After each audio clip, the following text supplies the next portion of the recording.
সালাম আলাইকুম। আমি যখন নিউজটি করছি দুইটি ঘটনা ঘটছে।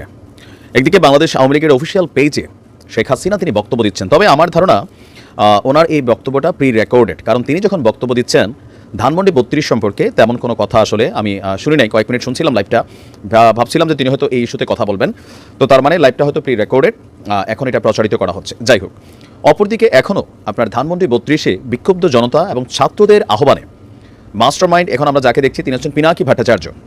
তিনি আজকে যখন বাংলাদেশ আওয়ামী লীগের অফিসিয়াল ফেসবুক পেজ থেকে প্রচারিত করা হলো যে রাত ৯টায় এখানে একটা মানে প্রোগ্রাম হবে অফিসিয়াল ফেসবুক পেজে, শেখ হাসিনা ভাষণ দেবেন, এরপরে পিনাকি ডাক দিয়েছিলেন ছাত্র জনতাদের উদ্দেশ্যে যে ৩২ নম্বর গুড়িয়ে দিতে হবে। তিনি আহ্বান করেছেন লাঠি, তারপর হচ্ছে গাইতি, কোদাল, হাতুড়ি, যার কাছে যা আছে তা নিয়ে যেন ৩২-এ যায়। তো ৩২-এ এই যে যাবে বিকাল ৫ থেকে, মানে ঘটনা ঘটার ৪-৫ ঘন্টা আগ থেকে মিডিয়াতে কিন্তু এটা প্রচারিত হচ্ছিল। হাসনাতরা কথা বলছিল যে আজকে ৩২-এ আপনার এখানে ঘটনা ঘটবে। তো প্রশ্ন হচ্ছে যে সেনাবাহিনী বা আমাদের পুলিশ কোথায় ছিল?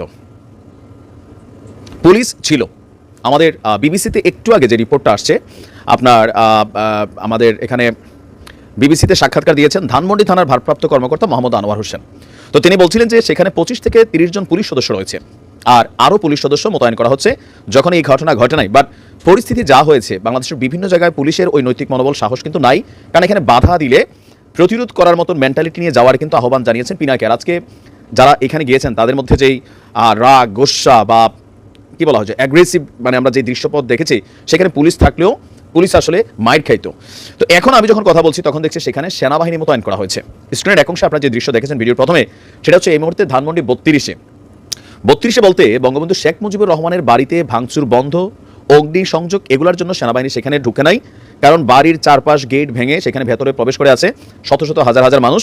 তবে সেনাবাহিনী মোতায়েন করা হচ্ছে ৩২ নম্বর রোডটাতে, যেন যান চলাচল কোনো রকমের বিঘ্ন না ঘটে, অথবা কোনো যানবাহনে ভাঙচুর না ঘটে, অথবা অপ্রীতিকর হঠাৎ করে এখানে এখন আওয়ামী লীগের নেতাকর্মীরা কথার কথা আসতে পারে, তবে আসার সম্ভাবনা জিরো। সবাই ফেসবুকে দেখছে দৃশ্য।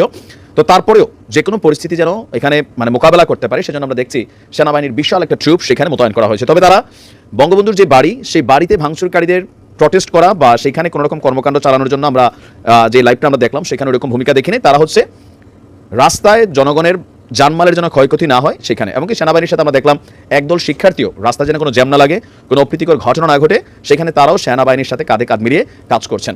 এখন প্রশ্ন হচ্ছে সেনাবাহিনী কেন আগে আসলো না? দেখেন, বাংলাদেশের প্রেক্ষাপটে একটা জিনিস কমন, ক্ষমতাকে সবাই কুনিশ করে, ক্ষমতাকে সবাই ভয় পায়, কারণ ক্ষমতায় যিনি থাকেন জনগণ তার একটা বড় অংশ সাপোর্টার হয়ে যায়, হোক হাইব্রিড হোক অরিজিনাল। যেমন আওয়ামী লীগের সময় কোনো কর্মসূচি দিলে আপনি দেখতেন যে রাস্তায় হাজার হাজার মানুষ সবাই জয় বাংলা বলতেছে, হ্যাঁ, কিন্তু প্রকৃতপক্ষে কত পার্সেন্ট অন্তরে ধারণ করতো, তাই না? তো আজকেও যখন একটা কর্মসূচি বৈষম্য বিরোধীরা এখন ক্ষমতায়, ডক্টর ইউনূসের সরকার তাদের, সো তারা যখন কোনো কর্মকাণ্ড করছে স্বাভাবিকভাবে সেখানে সেনাবাহিনী বা আমাদের পুলিশ বা অন্যান্য যে আইনশৃঙ্খলা সংস্থারা আছে তারা ভূমিকা নিবে। আর যদি নিত 100% সেখানে ক্ল্যাশ হইতো, আর পুলিশ এই মুহূর্তে গুলি চালাবে না।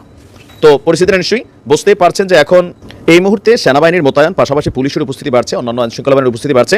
অলরেডি সেখানে যা ঘটানোর, মানে বুলডোজারের বিপরীতে হাতুড়ি টাতুড়ি আরও বিভিন্ন জিনিস দিয়ে বিক্ষুব্ধ ছাত্র জনতারা ৩২-এর দ্বিতীয়বার ৫ আগস্ট একটা ঘটনা ঘটলো, আজকে সেখানে দ্বিতীয়বার ঘটলো, যা করার তা তারা করছে। তো সেনাবাহিনী বেসিক্যালি ওইদিকে না, তারা হচ্ছে মূল রোডটাতে কাজ করছে, হয়তো কয়েক ঘন্টা পর সেনাবাহিনী সেখানে ঢুকতেও পারে। আর এই দৃশ্যপট নিয়ে সামাজিক যোগাযোগ মাধ্যমে আওয়ামী লীগ ক্ষুদ্র প্রতিক্রিয়া ব্যক্ত করছে, অন্য যারা আছে তারা বলতেছে একবারে বুলডোজার দিয়ে মাটির সাথে মিশাই দাও। আবার কেউ কেউ আছেন বিষয়টা নিয়ে যারা একটু হয়তো ভাবেন যে না, সহিংসতার রাজনীতি এদেশে পছন্দ না, তারা বলছেন যে বিষয়টা আসলে এত দূর এক্সট্রিম লেভেলে না গেলেও হতো, এটা ঠিক হয়নি, মানে নানান ধরনের মন্তব্য এই মুহূর্তে সোশ্যাল মিডিয়াতে আছে। যাই হোক, এর পরবর্তী আপডেট আসলে সাথে সাথে আমরা জানিয়ে দেবো। ভালো থাকুন।